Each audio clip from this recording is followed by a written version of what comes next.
Hi, welcome to our channel where we share the most intriguing stories.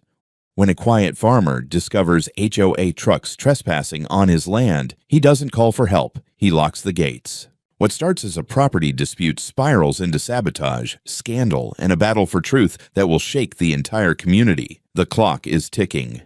I woke up that morning like any other, planning to spend the first half of the day pruning the citrus trees and checking the irrigation system out by the west slope. Sonoma County mornings have this cool mist that wraps around the fields like a blanket, and I'd grown to love the way it sat on the grass before the sun had a chance to burn it off. Coffee in one hand, clipboard in the other, I stepped out onto my porch, not expecting to see anything but dew and early birds. Instead, I saw a line of trucks. 3 of them, crawling through the open utility gate on the east side of the property. White box trucks, big ones with Sunny Grove Hills HOA Community Supply Program, slapped across the sides in bold green lettering. My hand froze with the coffee cup halfway to my mouth. They didn't hesitate, didn't stop, didn't even honk.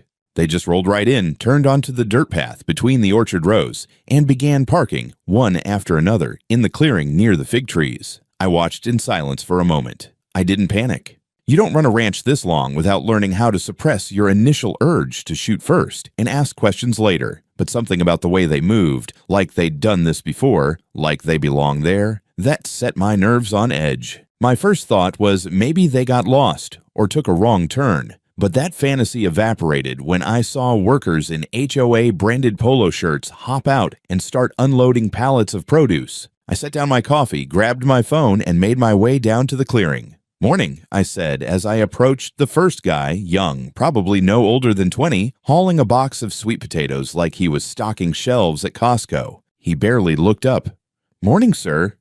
"Need help?" I asked, real casual. "Nah, we're good. We've done this setup a few times already." "This setup?"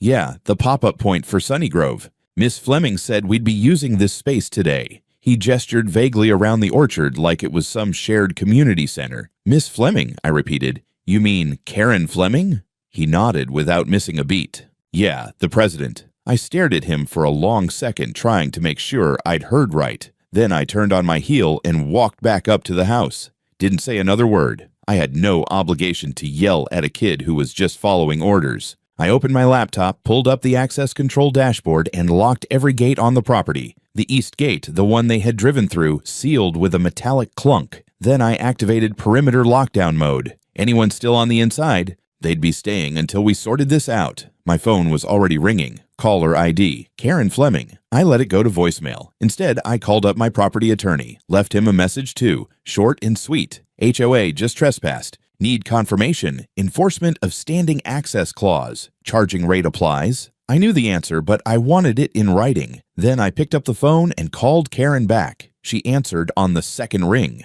"Lincoln, hey, great to hear from you.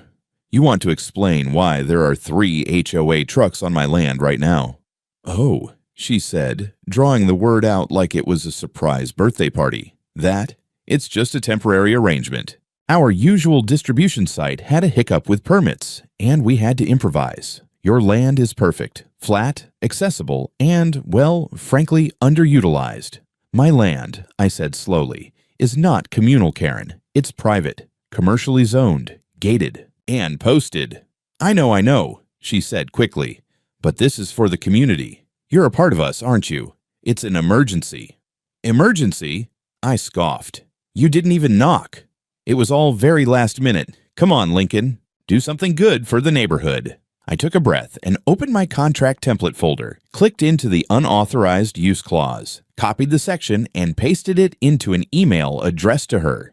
"I just sent you an invoice," I said calmly. "Starting from the moment your trucks breached my gate, the charge is $500 per hour per vehicle. That's $1,500 per hour. We're going into our second hour." "Excuse me," she snapped. "You heard me. That's extortion." "No," I said, still calm. "That's my standard operating rate for third-party usage of my land, per contract." "Which you would know, had you bothered to ask." She started to say something else, but I ended the call before she could get it out. The trucks weren't going anywhere, and neither was I. They wanted to play logistics? Fine, let's play. By the time the trucks had been parked on my land for 3 full hours, my phone had lit up with messages from numbers I didn't recognize. HOA board members, I assumed, trying to sound polite while strongly hinting that I should release the vehicles to avoid unnecessary complications. My reply was simple: happy to release them once payment is made in full. Clock's still running. I attached the updated invoice. I figured it wouldn't be long before someone escalated. Karen wasn't the type to take no lying down. Sure enough, not 15 minutes later, I heard the low rumble of engines near the front gate. I checked the monitor and saw 2 black and white patrol cars parked just outside, emergency lights rotating lazily in the November sun. I met them at the gate myself, unlocked it manually. Always better to look cooperative when law enforcement's involved. 2 officers stepped out, both mid-40s, both with the same exhausted expression of men who'd probably rather be anywhere else. "Good morning, gentlemen," I said, tipping my hat slightly. I assume this is about the trespassing situation. One of them, Officer Mendez, gave a small smile. "Mr. Rhodes?" "That's me." He gestured toward the property. "We've received a call from a Ms. Karen Fleming claiming you're unlawfully detaining vehicles belonging to her community organization." I almost laughed. "You mean the vehicles that unlawfully entered my land at dawn without permission and set up a commercial operation in my orchard?" Mendez looked at his partner, who was already thumbing through a tablet. "Would you be willing to show us your property documentation, sir?" "Absolutely. Come on in." I led them up the gravel path toward the house, where I had already laid out a folder on the porch table, complete with plat maps, zoning declarations, recorded deeds, and a laminated copy of my third-party access clause with my rates. For unauthorized use, I didn't just run a ranch. I ran a logistics hub on the side. My paperwork was sharper than a damn scalpel. As they reviewed the documents, Karen's shrill voice pierced the air. She stormed through the open gate behind the cops, heels clacking on the gravel like she was making an entrance in some HOA-themed opera. "This is outrageous," she snapped. "He's holding our trucks hostage." "This is extortion." Officer Mendez held up a hand without even turning around. "Ma'am, we're reviewing the property records." "They're community assets," she shrieked. "People are waiting for their deliveries." I glanced at the officers. "Would now be a good time to show you the security footage of the trucks entering without clearance?" Mendez nodded. "Yes, please." I led them inside, pulled up the time-stamped footage from my exterior cameras. There they were, trucks entering uninvited, workers unloading, no one asking a damn thing. Karen, by the way, never appeared on the footage herself. She'd sent the labor, not her face. Cowards move. The officers took notes. When we stepped back outside, the other officer, Miller, was already wrapping things up with dispatch over his radio. "Ms. Fleming," Mendez said, finally turning to her. "Mr. Rhodes has presented valid property ownership, and there is no indication that he granted permission for use of this land. According to California Penal Code 602, this situation qualifies as unauthorized entry and commercial use of private property." "You've got to be kidding," she muttered. "Ma'am," he continued, "he's not holding the trucks a hostage. He's enforcing his posted commercial terms. Your workers and vehicles entered without permission and set up what appears to be a retail distribution operation. He is well within his rights to charge fees for unauthorized use. If anything, you're fortunate he hasn't filed a criminal trespass complaint yet." I could see her trying to calculate whether calling the police had just detonated in her face. It had. "This is insane. It's my community," she barked, turning red. "He should be helping us." I folded my arms. "Karen, I am not part of your HOA. I don't pay dues. I don't get newsletters, and I sure as hell didn't sign up to be your warehouse." Mendez turned to me. "Would you like to press charges, sir?" "Not yet," I said, "but I'd like this incident documented as a formal report. Trespass, unauthorized commercial activity, and attempted coercion." Miller nodded. "We'll file it today. You'll get a copy." Karen stood there, visibly vibrating. She opened her mouth again, then shut it, turned on her heel, and stormed back to her SUV. I walked the officers back to the gate. Before they left, Mendez said, "I've seen a lot of HOA drama, Mr. Rhodes, but this one's going in the weird file." I chuckled. "Appreciate the backup. Hope it doesn't get weirder." He gave me a knowing look. "It always gets weirder." As they pulled away, I looked out over the orchard. The truck sat still, like stranded cattle boxed in behind electronic gates, racking up their hourly fees. Clock was still ticking. The next morning, I woke up to find my inbox flooded. Emails, social media mentions, tags from local Facebook groups, all carrying the same tone. Outrage, not at Karen, at me, some genius from the HOA. And by some genius, I obviously mean Karen, had posted an open letter to the community, complete with a picture of the parked trucks taken from behind my fence and a headline that read, "Farmer blockades community food. Distribution, families go hungry." The body of the post was pure propaganda. Claimed that due to my selfish refusal to cooperate with an emergency food access initiative, dozens of families were going without essential supplies. That I had imprisoned vehicles full of fresh produce and jeopardized the welfare of children and seniors. She even had the nerve to include an old photo of me at a local farmer's market, smiling in front of my stall as if to say, "Look, he pretends to serve the community, but here's his true face." My coffee went cold as I scrolled through the comments. Disgusting behavior. Hope the county fines him into the ground. Shouldn't be allowed to own land if you don't care about your neighbors. He's not one of us, never was. There were hundreds of them.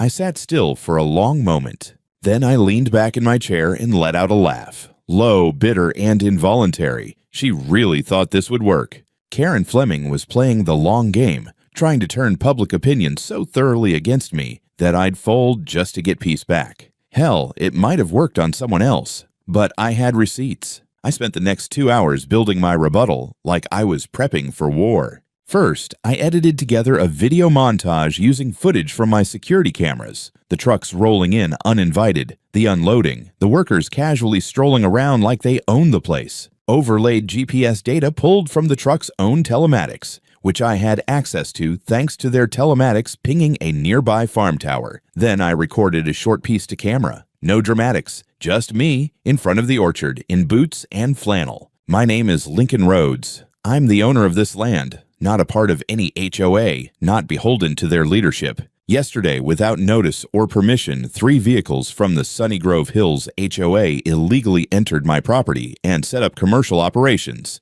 They did not ask. They did not rent. They assumed. And they were wrong. I attached the legal documents, zoning maps, video proof, timestamps, everything, uploaded it to my ranch's official page, my personal account, and cross-posted it to every forum, Facebook group, and community app I could think of.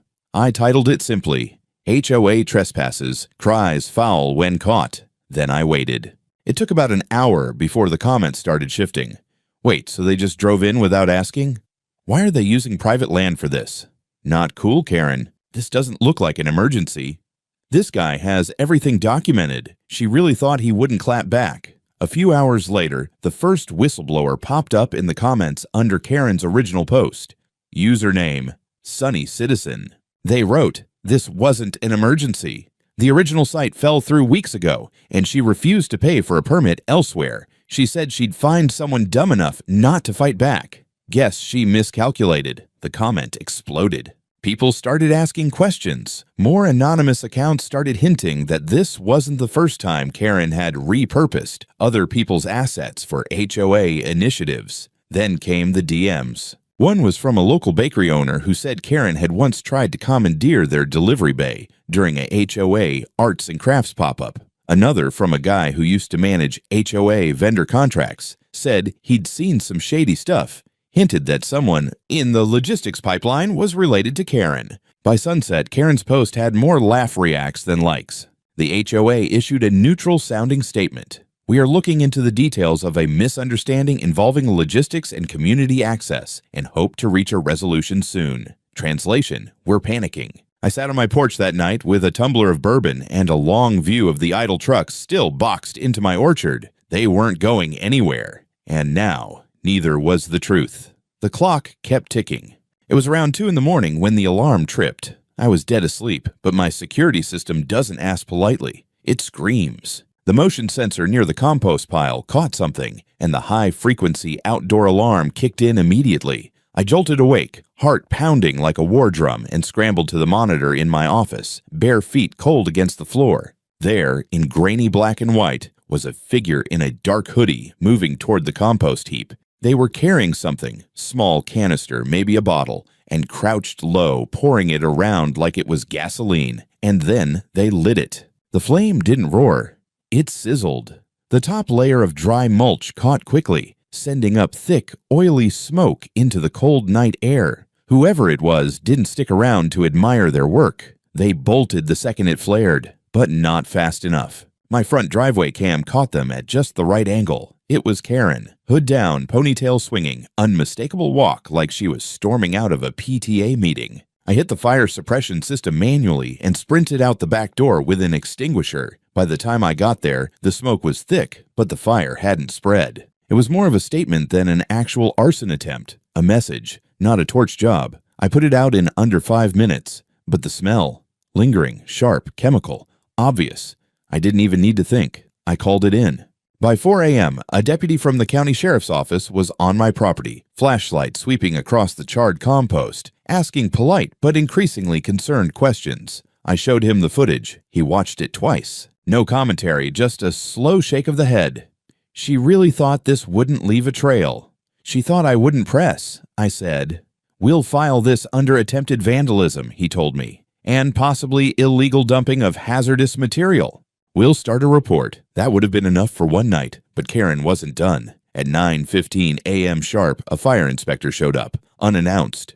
Claimed he'd received an anonymous tip about improper storage of flammable materials near residential zones. Said someone had submitted photographs showing open burning activity. Seriously, I asked, already pulling out my phone. You want to see what was really burning? 10 minutes later, I was showing him the same footage. He nodded, took some notes, and left in a hurry. Didn't even ask for coffee. By noon, I had a notice of violation hanging on my gate from the local health department. This one accused me of improper composting practices and excessive odor generation. It was so absurd, I almost framed it. I spent the next 3 hours submitting rebuttal documents with time-stamped video, soil sample logs, and my full inspection history, all spotless. The inspector from the county office, who'd visited me back in July, even sent me an informal message. Looks like someone's trying to weaponize code enforcement. Don't worry, we've seen this game before.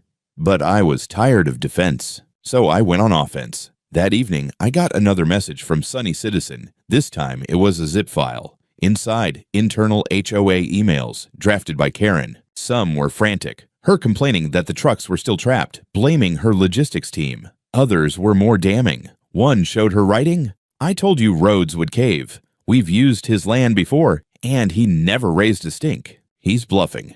Another, "If he wants to charge us, fine. I'll flood him with inspections. We'll find a violation. Everyone has something." And the best of all was a screenshot of her forwarding a permit rejection email to her assistant with the words, "Whatever, just send the trucks to Lincoln." It's not like he uses that orchard for anything useful. My jaw clenched. My orchard wasn't just useful, it was sacred. My late wife had planted those fig trees. That land meant something. That night, bourbon in hand, I added all the documents to my evidence folder. I backed everything up twice. Karen had officially crossed the line. She thought she could scorch the earth to cover her tracks, but the cameras didn't lie. And I wasn't done counting. The clock was still ticking. By the next morning, I was officially in siege mode. The orchard was still locked down. The trucks still parked like props in some absurd HOA-themed performance art piece. And my inbox had turned into a war room.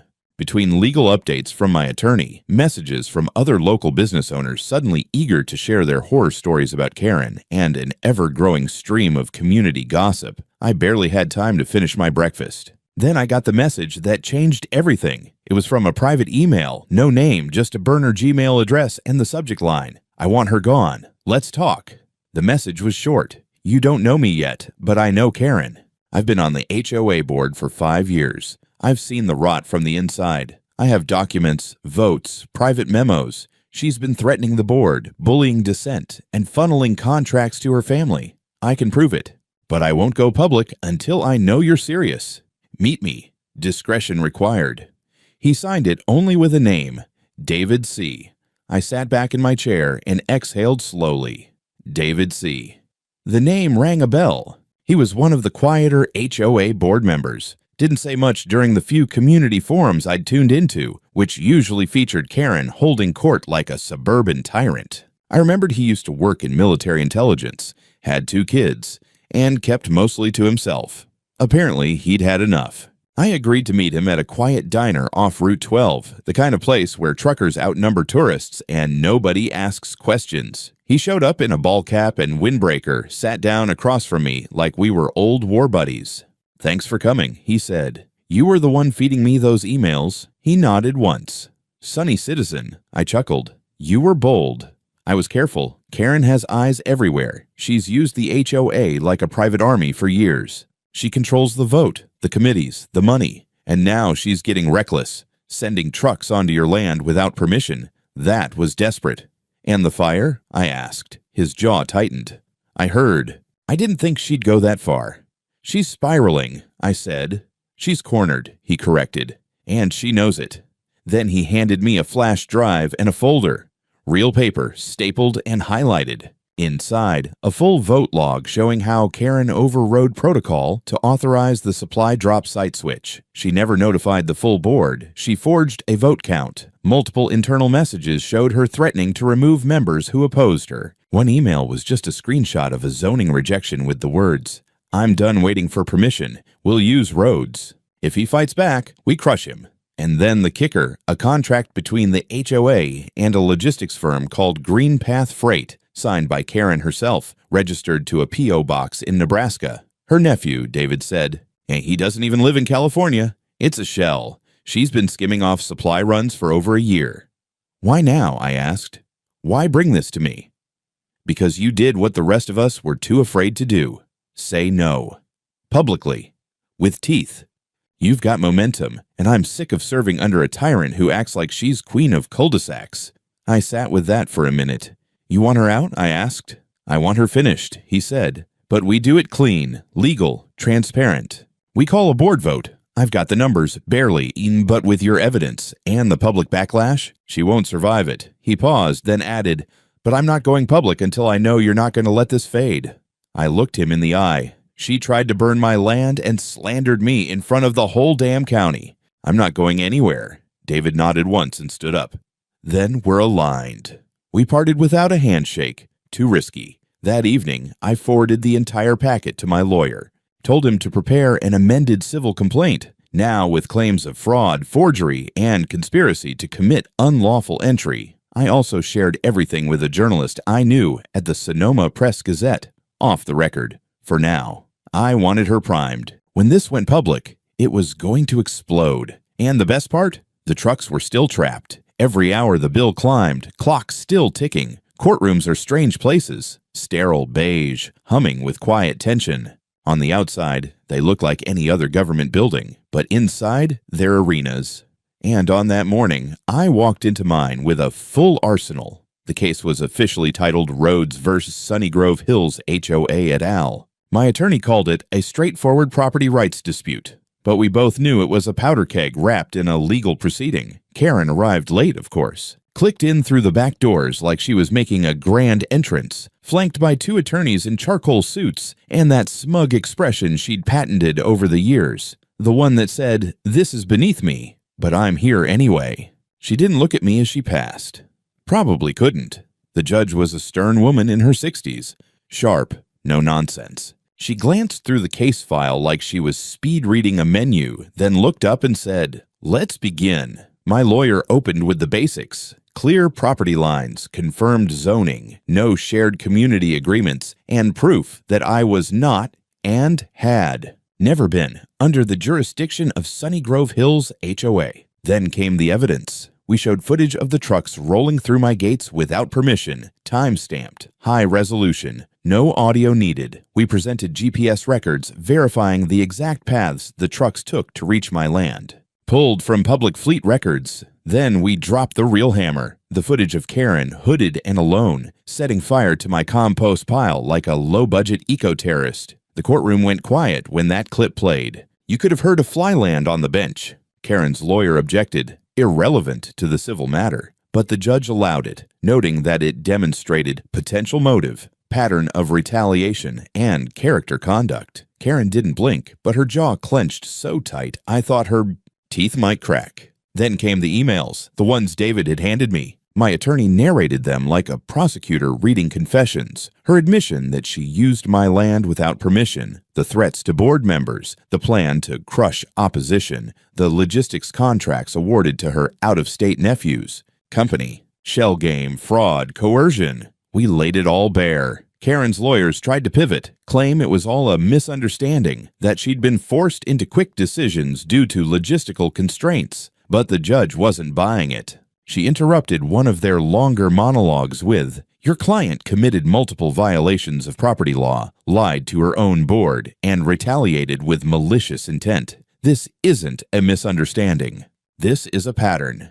Then came the moment no one was prepared for. Just before closing arguments, the court clerk passed a note to the judge. She read it, blinked, and said, "It appears the HOA has submitted a last-minute change in leadership certification." Karen turned toward the back of the courtroom like someone had just stabbed her. I turned too and saw David Costa standing near the door, dressed in a gray suit, calm, collected, holding a briefcase. Behind him, 2 other board members stood, the quiet ones, the ones Karen thought she had silenced. The judge asked, "Mr. Costa, you've been elected interim president of the Sunny Grove Hills HOA."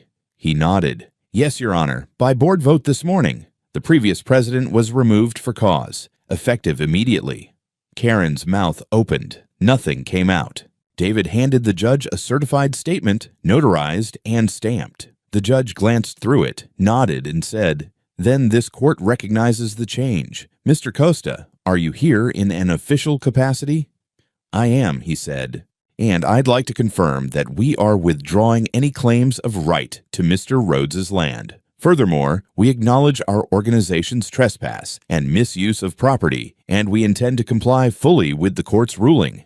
It was over. Karen looked like she'd been gutted with a plastic knife. Her attorneys tried to salvage dignity, but there was none left to preserve. The judge ruled in my favor. Full damages, $85,000 payable by the HOA. Mandatory removal of all vehicles and materials from my property within 48 hours. A court-ordered audit of the HOA's financial activity for the past 5 years. And, for the final nail, a written public apology from the board, to be published in every local outlet that had carried Karen's original smear campaign. I didn't smile. Not in the courtroom, but inside. Something settled. Not relief. Not yet. But something close to justice. As I walked out, David caught up to me. "I meant it," he said. "You didn't just stop her. You gave us the excuse we needed." I shook his hand. "You did the hard part," I said. "You stood up when it mattered," he nodded. "Now we clean up the mess." The trucks were gone within the next day, but I wasn't done just yet. Clock stopped. Balance pending. For a few days after the court ruling, things were almost eerily quiet.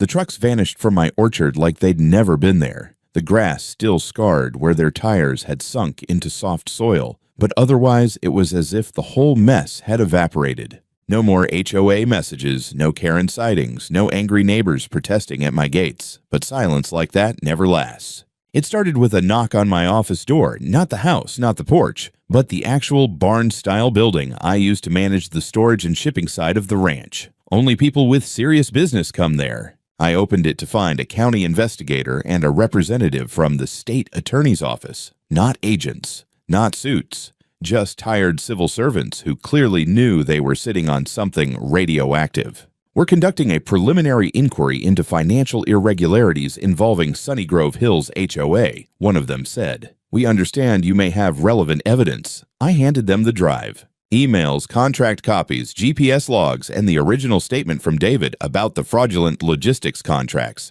all wrapped up with a bow. They thanked me.